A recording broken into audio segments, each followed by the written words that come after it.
ways of acting. Yes, we can.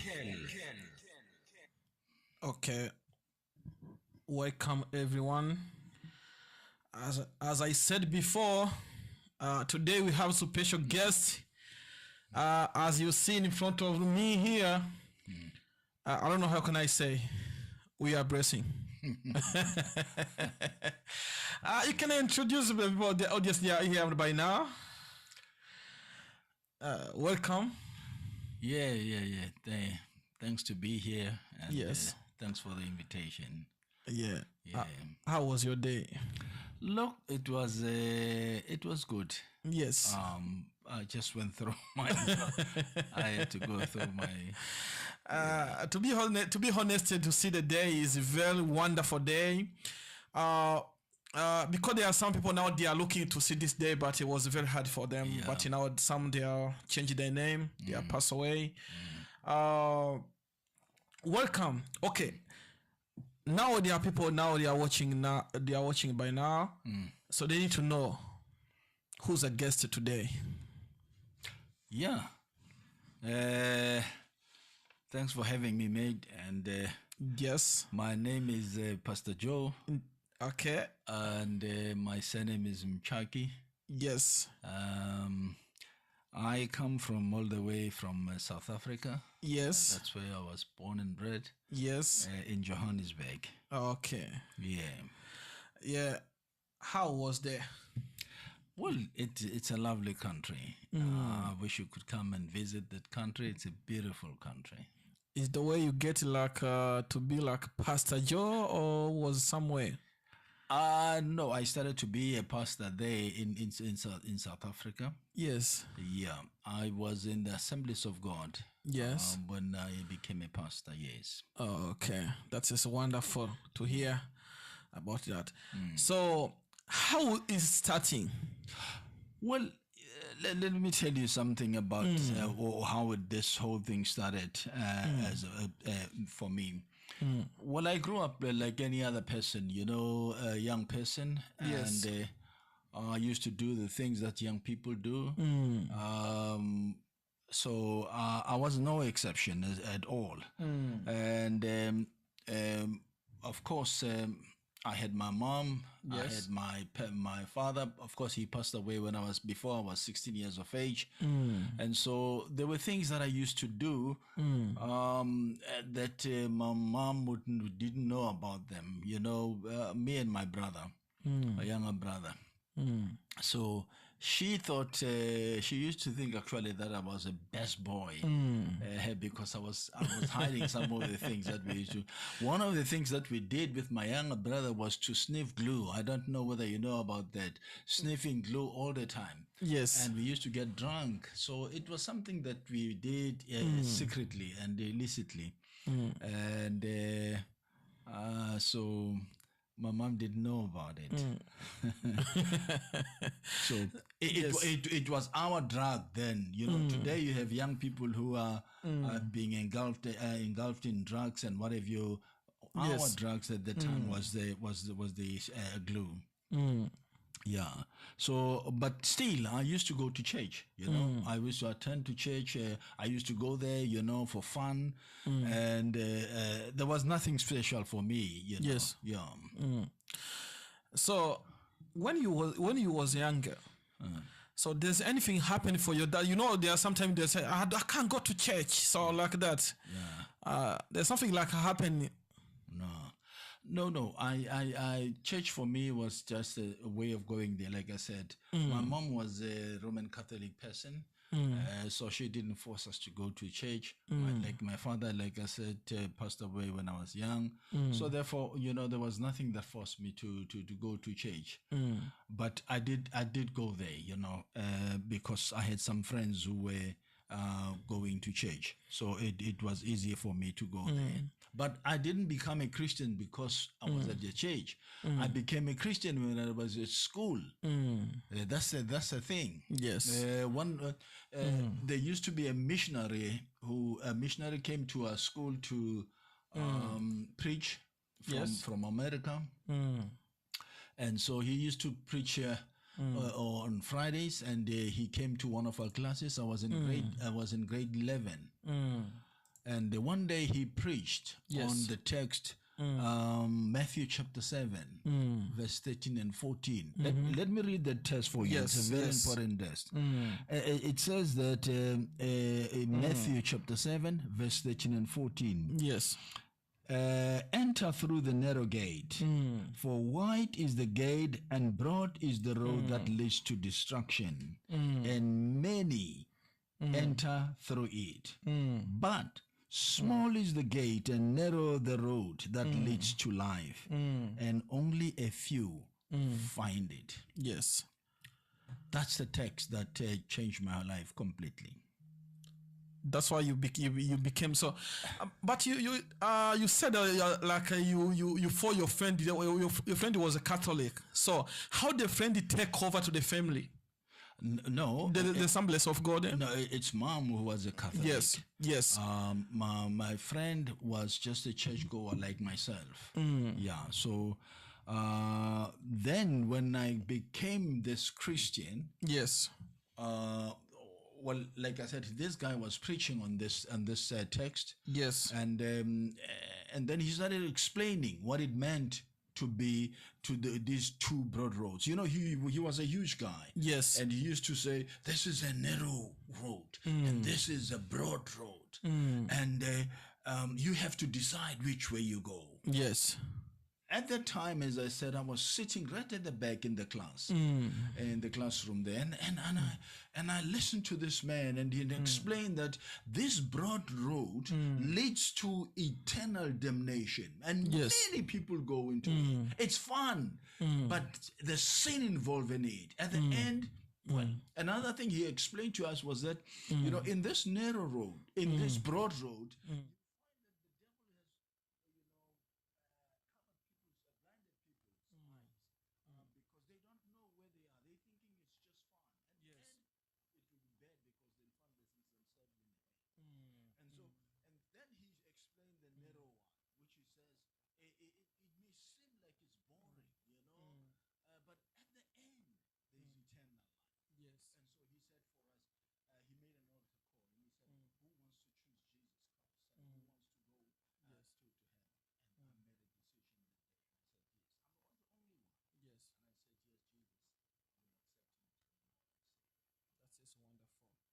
So how you became pastor? No.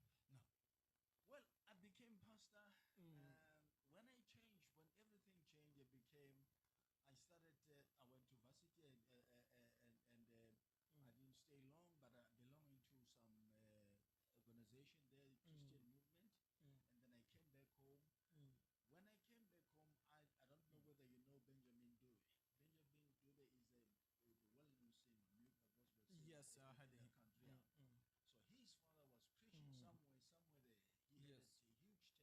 And so many young people got converted. And because I love the scriptures, I used to love the scriptures. I read the scriptures. I knew a lot about the scriptures. And so when this man came, and he talked to me and he says, look, I've got these young people. Can you teach them everything? Yes. What you know? Then I started became a leader of those young people. Oh. That's where now I began to be in the church and to do something constructive. Yes. Because now I was busy with the young people, showing them the way, teaching them, preaching to them. I was doing a lot of things with this young. I stayed there for 5 years being with them. And I was married then, but my wife passed away then at the time. Yes, I found out. Yeah. We passed away later. And we were in the Bible college together. So things happen. You know, when you're a young Christian, there are a lot of things that happen in your life. But God was so good to me because as soon as I got this message, there's one verse that stood out for me, and that is Matthew chapter 28, verse 19. Yes. That verse says, "Go ye unto the world and preach to all nations." Yes. For me, that was what God was telling me. Go and disciple people. Go and preach to people. And I went out. The first people I went to talk to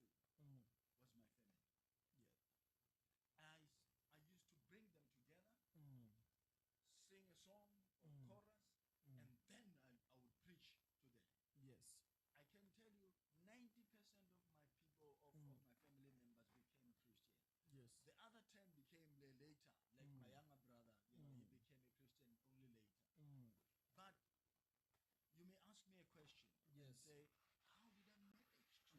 That's preach? why. How did I Yes. preach to these people, because I didn't have any experience.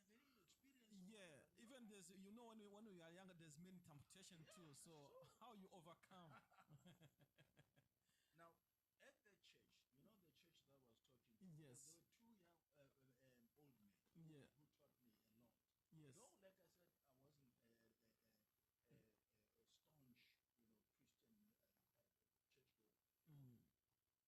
But these two men, one man, Yes. he was an old man. And this old man got saved because he was sick and God healed him. And so he used to organize young people, Yes. take them to a house, and one of the houses he would preach there for 10 minutes. Yes. And then he will ask young people to comment. Yes. And so so he would ask, like myself, hey, Joe, can you say something about this verse? Yes. Oh, I'll be sweating and sweating because I didn't know what to do, or what to say. But Yes. that man laid a foundation for my preaching. That man laid a foundation. Yes. And the second man was the one, he was my friend's father. I used to see him all the time at home reading the Bible. Yes. And when I'll be with my friend for the day, when I'm about to leave, he'll call us all, sing a chorus, and then he would start preaching. Yes. And for me, that he taught me all the things that I was teaching to my family. I learned from him, singing, reading the words, and then closing in prayer. I learned from him, and the Bible, reading the scriptures. I think the problem is there. Young people or people who are Christians today Yes. don't read the Bible. That's the issue we have now, because the phone, we have many phones. They are keeping upgrading the phones. That's why it's hard for the young to lead now. But even with the phones, we've got sophisticated things now. You can go and sit in the train and put on the whole thing and then start. But the video they are take over. That's why now. That's the problem now we have now. It should, but you should have time for the word of God. Yes. As a Christian, there's a word in the scriptures in 2 Peter chapter 2. Yes. Verse 2. That verse is a very, very powerful verse. It says, as a young Christian, yes, desire the yes, milk, which is the word of God. That is so true. that you can grow thereby.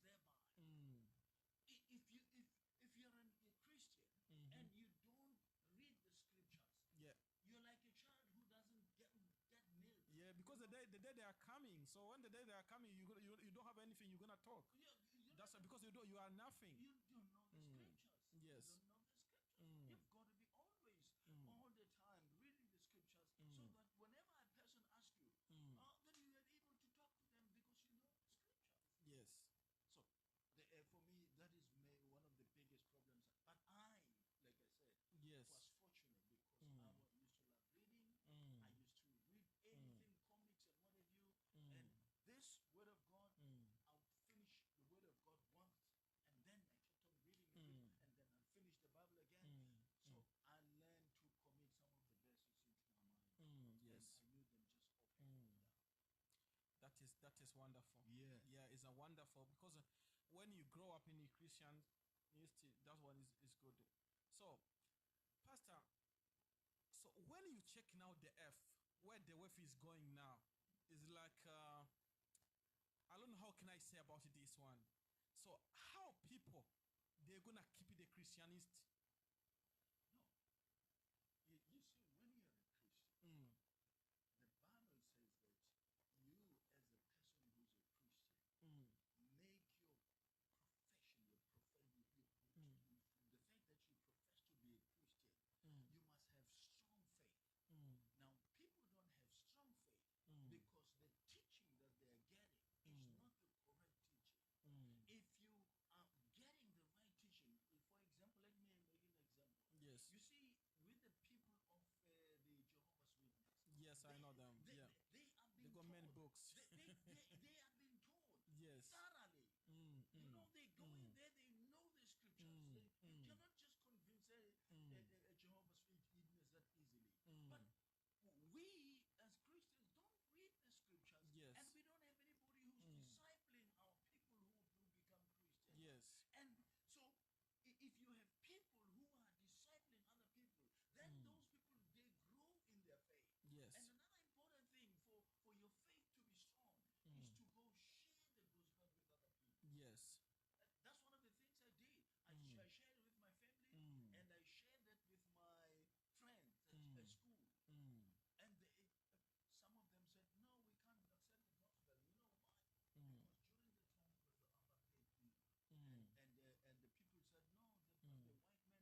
appreciate it because for today we have a few time. Yeah. So maybe we're gonna need more message from you. Yeah. So how you gonna advise for the new generation by now? Well, the new generation for me is this. Yeah. They must be taught who is this God that we are worshiping? Who is this Jesus that we are worshiping? And they must be told who is this Holy Spirit the Bible is talking about.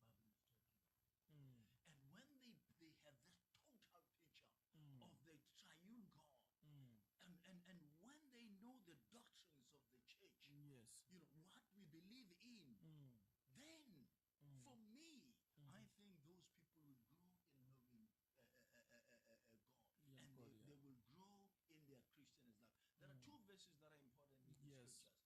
One of them is found in Colossians chapter 1, Yes. verse 10. It says, increase in the knowledge of God.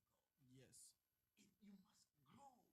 And then the second one is found in First Peter, second Peter chapter 3, verse 18. Yes. It says you must grow in the grace and in the knowledge of Jesus That's it, Christ, yes. our Lord. So in other words, for people to grow and become strong in their Christian life, and this is what I'm telling you to do. Yes. Because as a pastor, I want to see people growing and becoming strong. I want to teach them more about the triune God. I want Yes. to specialize them, explain to them who this God is, the nature of God, the attributes of God, the names of God. I bring it to them.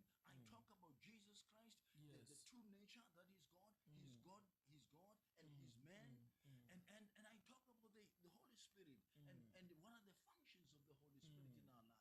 Yes. That for me, if you got that, then I tell you, your life will be much better. Thank you so much, and we appreciate for today. Yeah. Maybe next time we're gonna have a big time. Yeah. Let me say for everyone who was keeping watching, so our time is not enough for today. Yeah, because we are running. It's not enough. Yeah, it's not enough. But as you see, you see, I can say doctor. You know, sometimes I can say doctor. You know, when you know the word of God, Yeah. there's nothing can get you down. So that's why you I can say that we have doctor for today. Maybe next time we're gonna open our line. Everyone can call and they can ask a question when they have a question. So there's any you can tell them. Yeah. Yep. Any For the time. end. You know what? Any time. All I can tell you tonight, just to briefly, is that the Jesus that we worship is a true God and is Yes. a true man. And the things He's done for us, to sacrifice His life for us in this way, and to die on the cross for us, and to take away my sin and your sin. Yes. That for me is the most important thing that has ever happened to me. And therefore, if He's done it for you, for me, He's done it for you too. Yes. All you need to do is to receive it, believe in Yes, it. yes. And then you have this eternal life.